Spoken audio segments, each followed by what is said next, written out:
estamental que se desarrolló a partir de la expansión e intensificación del poder europeo durante los siglos XV y XX.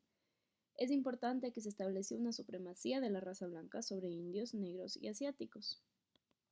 Para esto hay que entender un poquito sobre la demografía de la sociedad iberoamericana con el tamaño y la composición de esta población.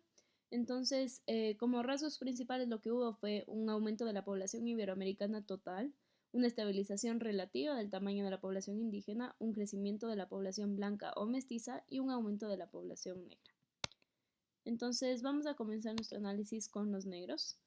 En donde hay que aclarar que la esclavitud claramente no fue un fenómeno exclusivo de este siglo.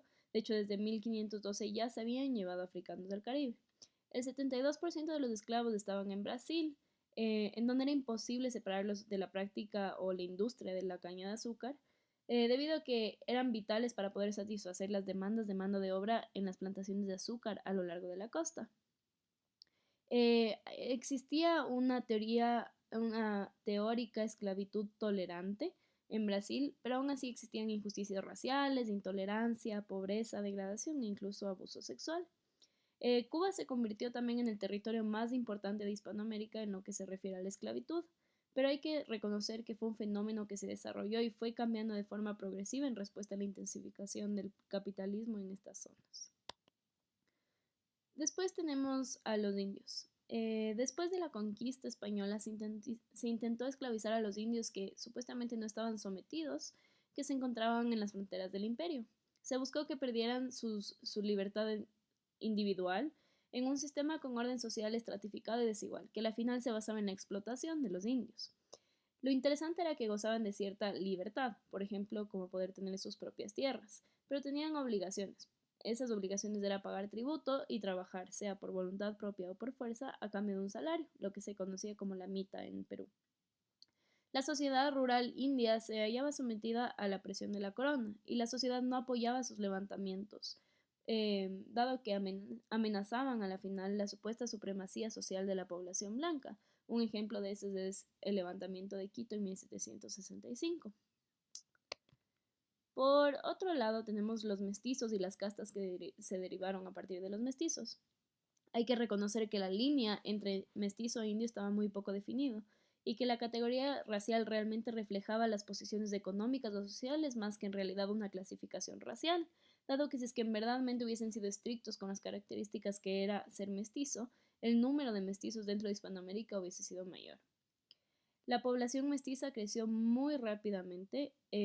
Habían varios factores, como el contacto que tenían ciertos comerciantes con las mujeres indias de los pueblos alejados de los centros del control virreinal, la mezcla de los conquistadores con las indias nobles, los matrimonios mixtos que fomentaba la corona en las clases bajas y obviamente las relaciones ilícitas.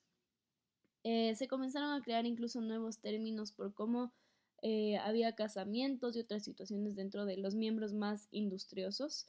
Y lo importante es que los mestizos comenzaron a hacer un espacio entre lo que era la minoría dirigente y la gran mayoría esclava.